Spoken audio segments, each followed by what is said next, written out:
If you're tired of how you feel, tired of how you look, tired of your job, or just being tired of being tired, then this is the podcast for you. It's time to find your passion in life and take back your health and regain control of your life. This is the David A. Specht Show. Now, here's David. So I'm here with Tom Hammel. Tom, say hello to the Yes, podcast. Hello. Tom and I have known each other since 2001, 2002, something like that. Early 2002. I think it was like February of 2002. Right. And so we've known each other a long time, off and on. Yeah. I'll be on there. We were both in a different place, both physically and physically. And physically, yes, right. when we were there. But Tom, like me, has gone on a health journey over the last couple of years and has contended and regained areas of his health. And I wanted him on the podcast today to kind of illustrate what it means when you get one area of your life in check, how it can affect other areas of your life. And so, Tom, why don't you just share with our listeners, kind of your story, where you were, where you are now, and the journey in between. Yeah. Well, first of all, thanks for having me on the David A. Specht Show podcast. I miss you.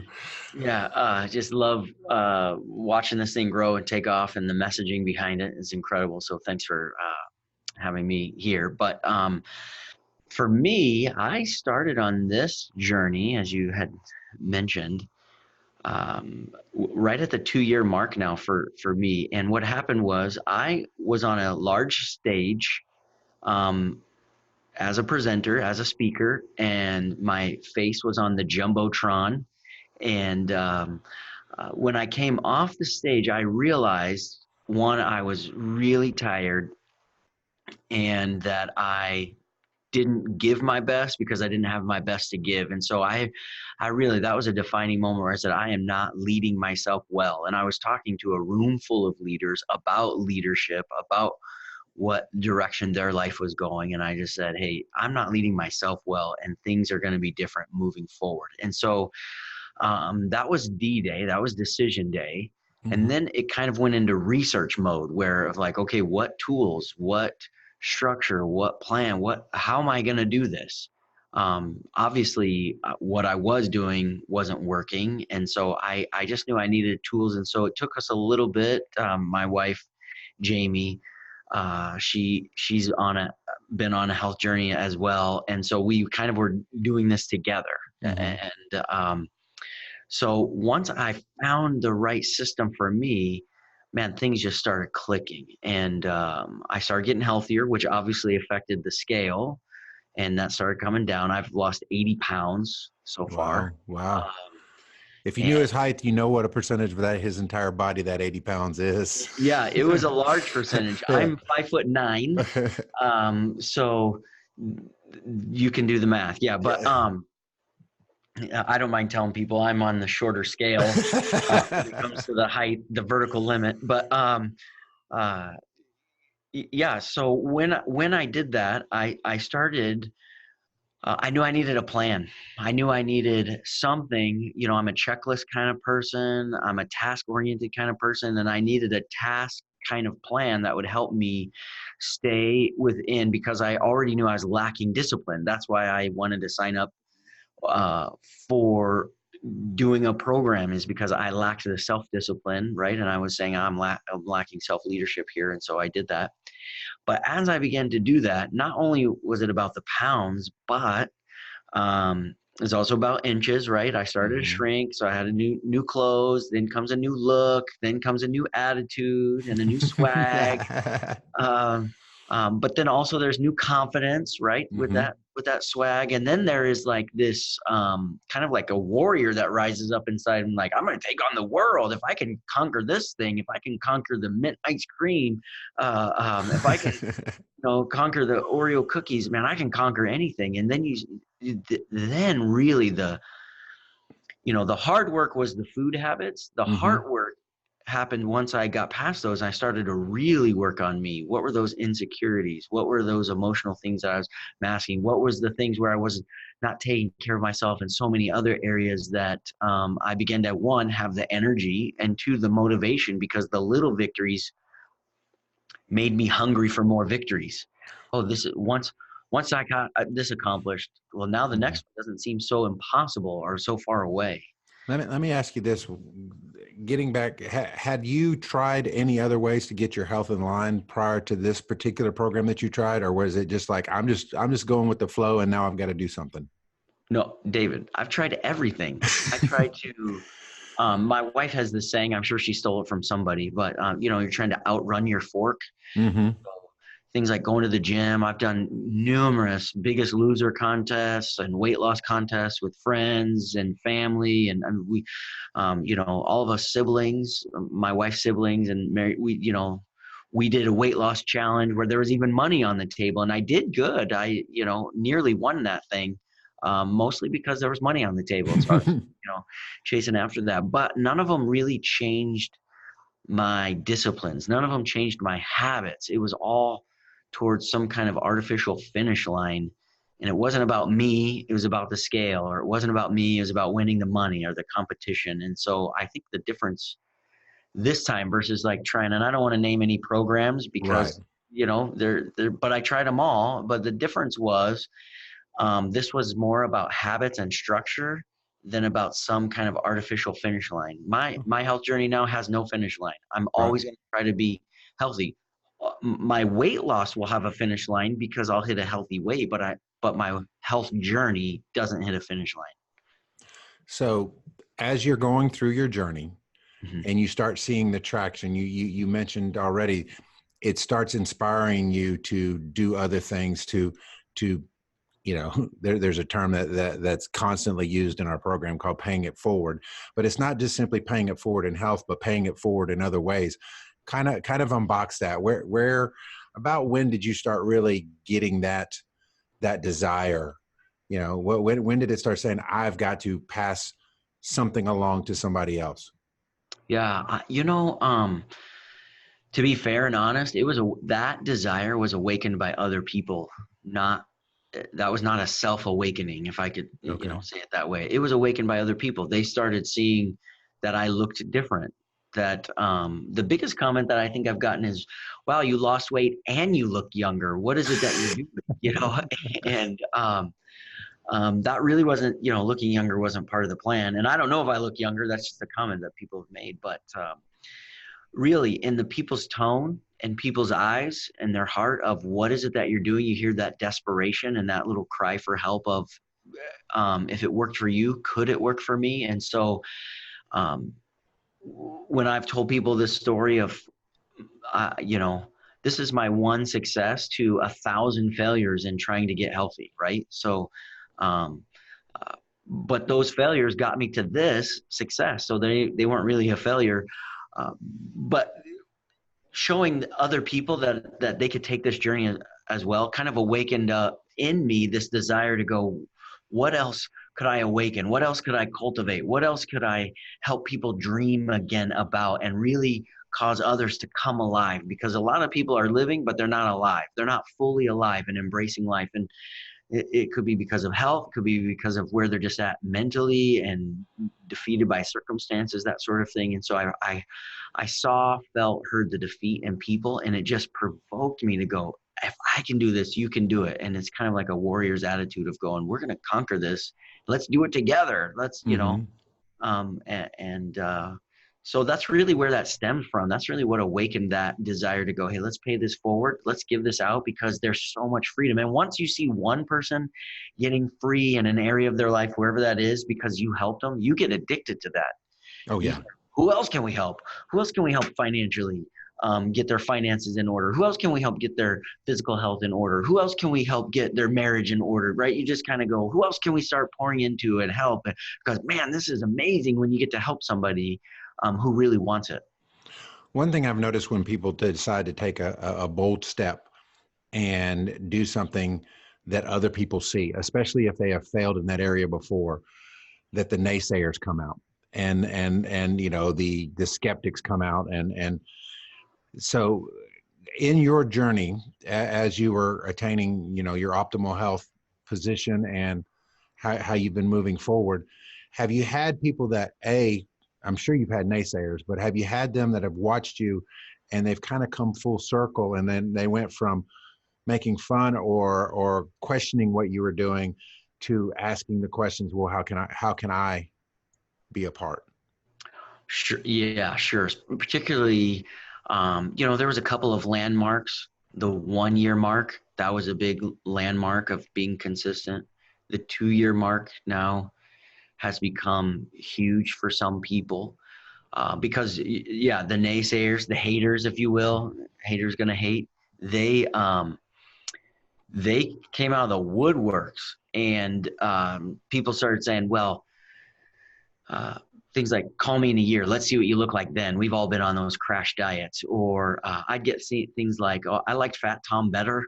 I mean, just you name it, and it's all been said. I've heard it all, that sort of thing. But consistency, this is a phrase that we used, was key. Consistency was key. We're saying, okay, some people who had watched me try every program before, or weight loss, and knew that was a struggle, was kind of like, hey, you made some progress, good job. And then it was like, oh, hey, wait, you're really making progress. Hey, wait, you've kept it off. What was different about this one? And so they've come full circle to go, how can I live this structure? And that's been anything from close family relatives to long lost friends on Facebook and social media that were like, hey, I've been watching you, and what is it that you're doing? Because you look different in those photos. Tom's looking at me real hard right now on this call because he knows that I'm one of those. Honestly, though, we just decided, because our journey became different. Our journey was not about the scale. It wasn't about what size clothes we were wearing. It was about self-leadership. We determined early on we were going to live this out loud, that it wasn't going to be a secret. We weren't going to keep it hidden that we're trying to follow a healthier structure. It was like, hey, we aren't leading ourselves well. And so much of our life in our industry is, public. We're public figures in the church world. I'm a pastor. And so we were like, so much of our life is lived in the public eye anyways, or at least out loud, that we're going to live this out loud too, because we feel like we want to change us and own that, and then also be an inspiration to others. So we lived it out loud early. So there's lots of photos. There's, lots of different things that we've posted and shared and shown our struggles and our victories. And it has not been perfect, but for us, we're checklist kind of people, Jamie, my wife and I, and we're structure kind of people. So it was more about process and progress than perfection. And as long as we had the template to follow, as long as we had the tools to follow, we stuck with it, and feel like it's easy for other people to grasp that. And, certainly there's challenges. That's not easy to overcome, because when you're addicted to food, or when you're eating your emotions or conflict in your life, it's your go-to, it's your comfort. So, and for me personally, I just really like eating.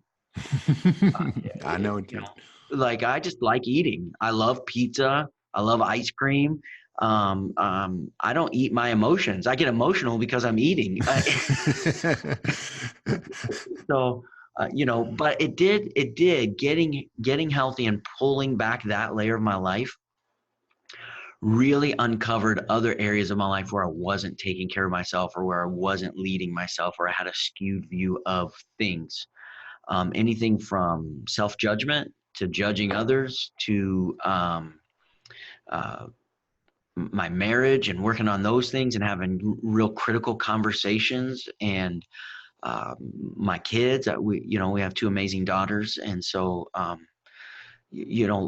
pulling back all those areas of where else am I not leading myself well in, it just kind of started exposing those and giving me the courage to go, hey, we're going to start developing and doing and being and becoming what it is that we should be becoming. So it's been fun.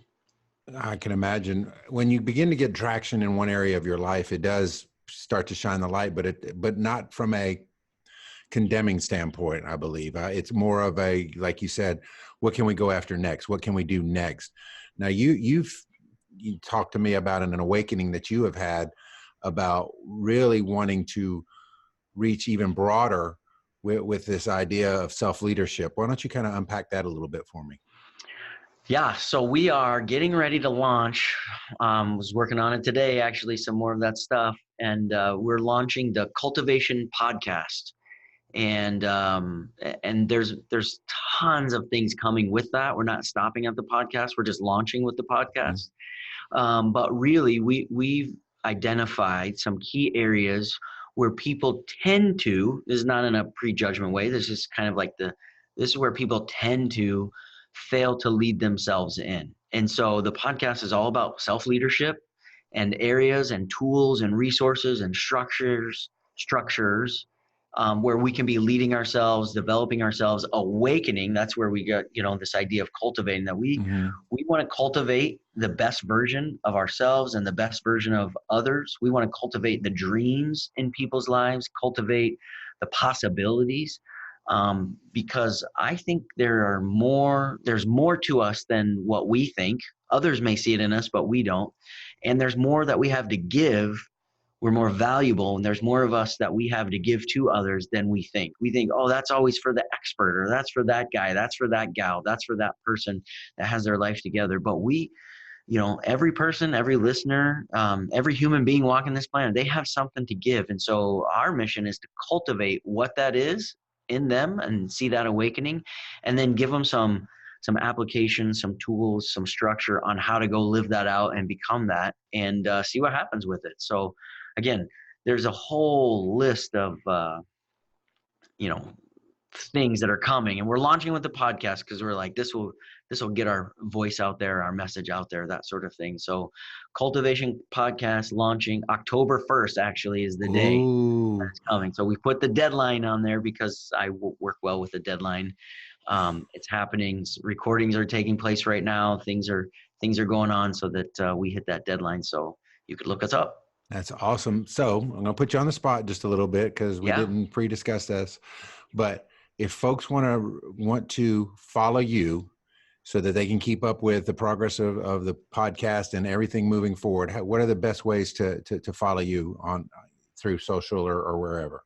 Yeah. So right now, social media is the best spot, and all my platforms are really simple. It's just my name, at Tom Hammel. So it's at TomHammel.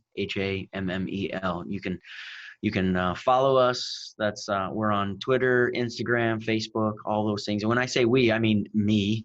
I don't have a team. It's just me in my garage, or in I set up a little space so I can record these things and really just bring from a real life level, real life issues on how we can be leading ourselves.